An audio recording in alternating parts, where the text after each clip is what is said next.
What's going on? What's going on? It is November 25th, 2025. It is a Tuesday. It's a nice Tuesday. And we're gonna do some carp fishing. And on like a lake outlet. Just got the car packed up. Got the bait all packed up, ready to roll. Just doing my little intro here. We're getting down to the to late autumn moving into winter. The fishing is a little bit differently, and when we get to the bank, I'm going to show you what I use, my personal favorites. I've gotten a lot of help from a lot of people, a lot of guidance, so I'm pretty thankful for that, and I'm excited to get out there and to see what happens. I'm going to go over bait, rigs, rods, setup. I just recently got a rod pod, so it's a game changer with the bite alarms and the little receiver, so I can like hang out in the car and wait for a bite. It's incredible.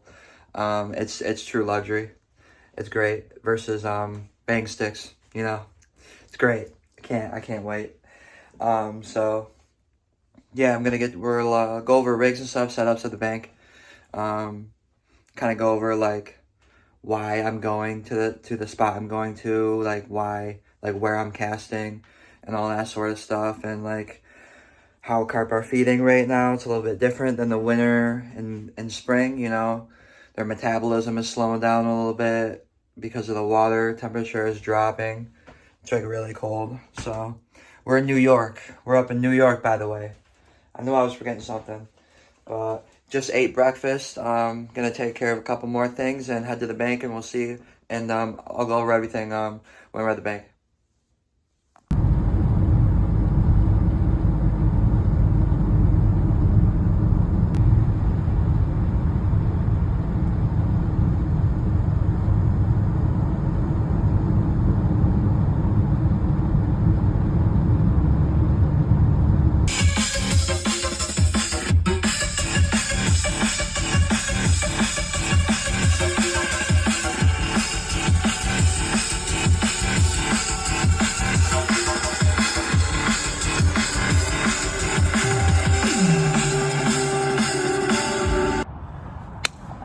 What up, guys?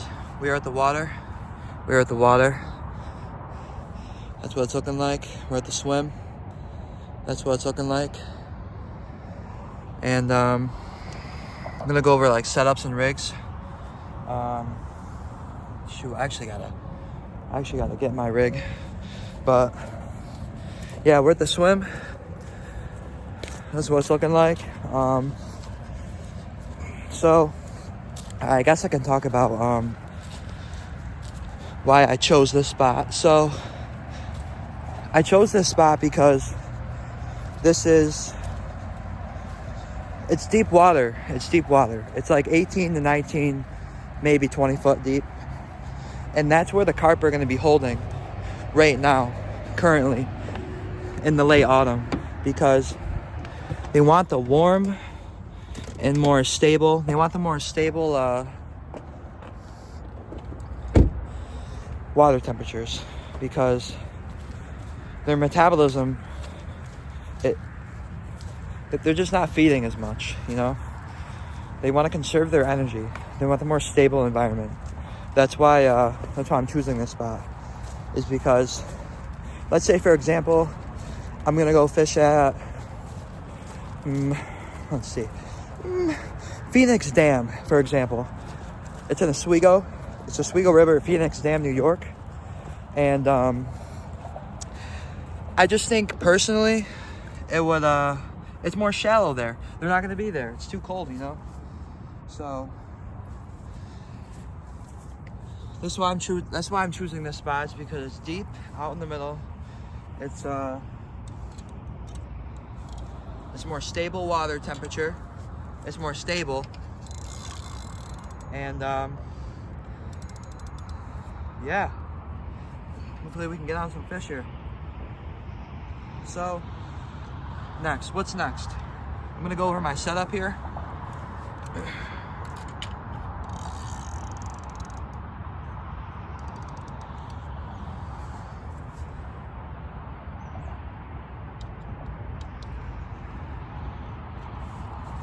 Like I said, I just recently got this rod pod, and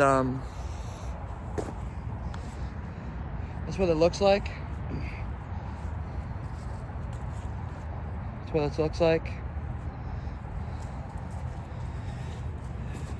It's awesome. Literally awesome. And the rods that I'm using are two 10-foot Sonic extractor rods. Sorry, no, one's a Fox. One's a Sonic, one's a Fox. Either way, two 10-pound or 10-foot rods, 3-pound test curve. That's what's been working for me. That's what's been working to really get my baits out there. It's a game changer. I'm telling you. Get the 10-foot rods. They're game changer. So, okay, two different kinds of bait here. This is the spod bait, which is this right here.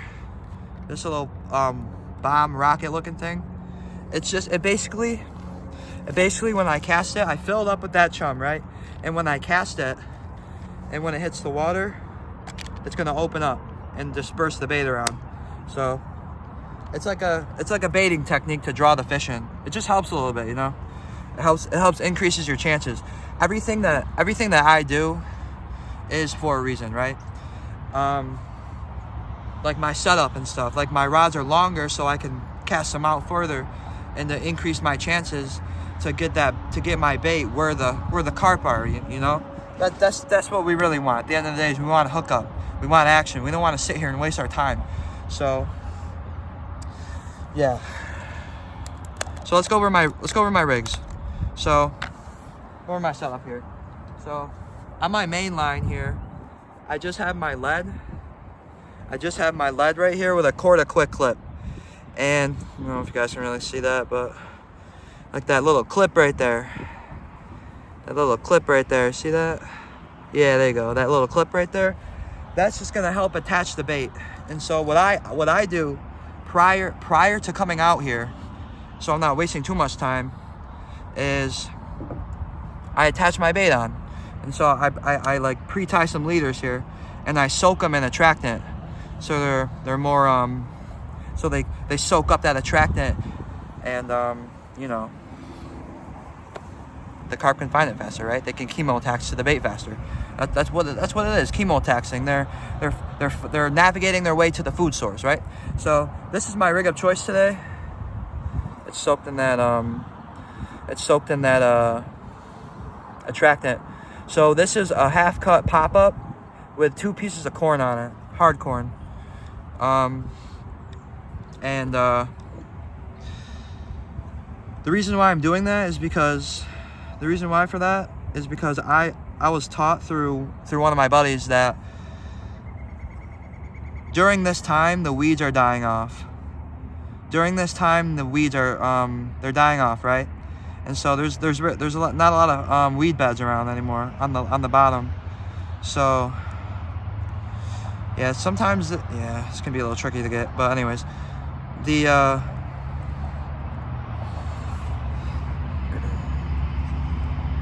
reason why I'm using the pop-up is because it's gonna slightly you know, not suspend the bait off the bottom, but it's just gonna like present it a little more better, so the carp can like, you know, like, oh, okay, it's gonna eat it, right?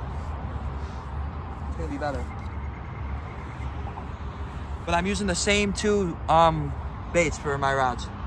Those half cut pop-up boilie on a with 2 pieces of corn. And the rig I'm using it's called a D rig, but you can use your conventional hair rig. That's fine. And so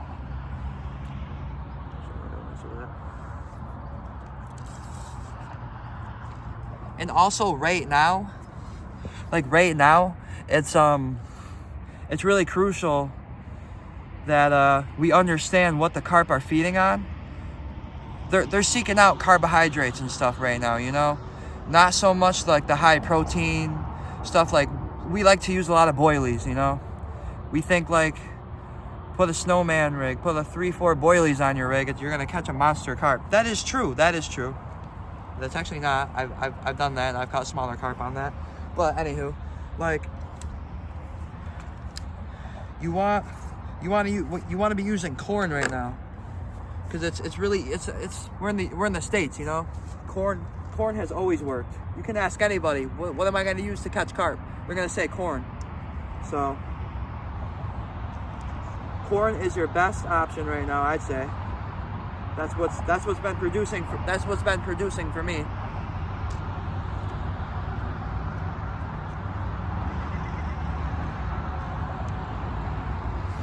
So I'm just getting my my rod pod set up here. I'm about to let me show you this really quick too. This is pack bait that I'm gonna put around my lead. It's just oatmeal. It's strawberry jello and sweet canned corn. Nothing crazy, you know, carbohydrates. So I'm gonna set this up, and then I'll get my rods casted out, and I think that's pretty much it. Just kind of wait for a bite, you know, chill in the car. I got my receiver, and I'll come running out here and I get a bite. I'm gonna get these rods casted out.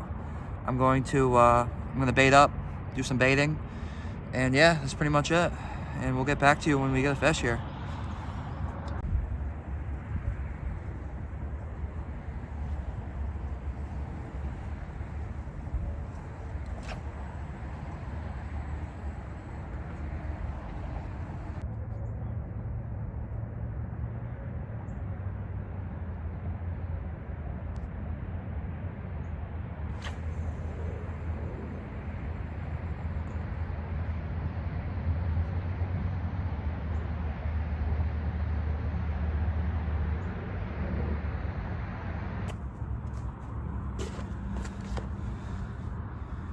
We got one. Not a big one.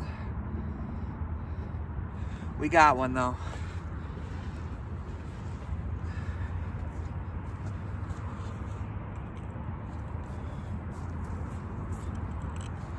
Gonna get a quick weight on him.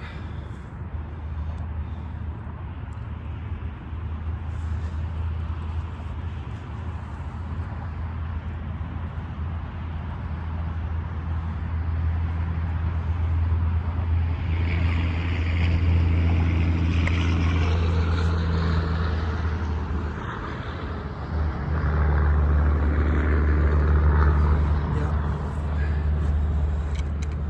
13-pounder. Not a big one. We'll take it though. I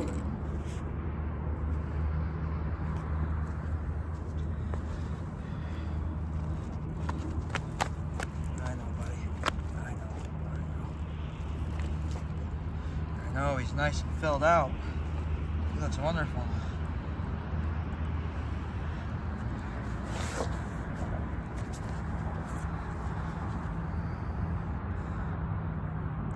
Nice carp.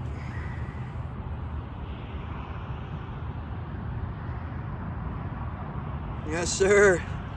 Gonna go release him.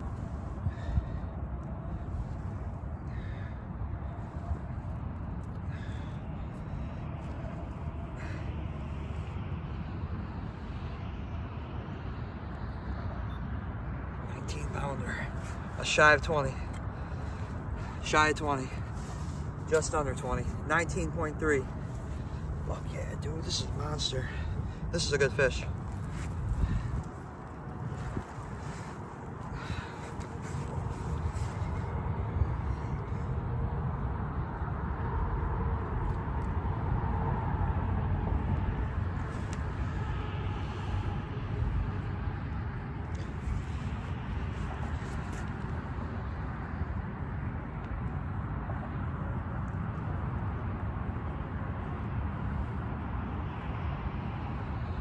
Tank, bro. Fucking tank, bro.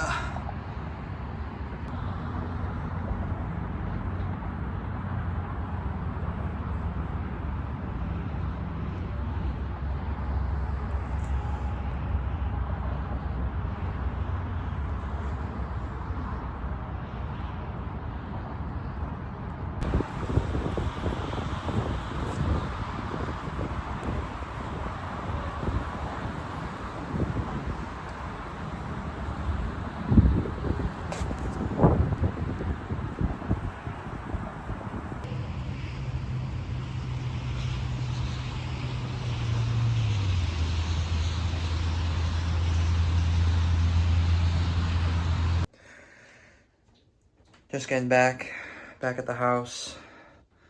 That was a good session. I think we landed 5 fish, 5 for 5. Didn't lose any fish, so that's cool. Little outro. Really good action today. Since it is late autumn and the bite tends to slow down, but it just goes to prove if you're in the right spot, using the right baits, using, like, if you have the proper equipment, you're gonna catch. And it just goes to show today proved it. So I'm excited to get back out on the bank. A little short video, little documentary of this day. A really good day. I'm really happy with the outcome. Really cool. So, yeah. Until next time.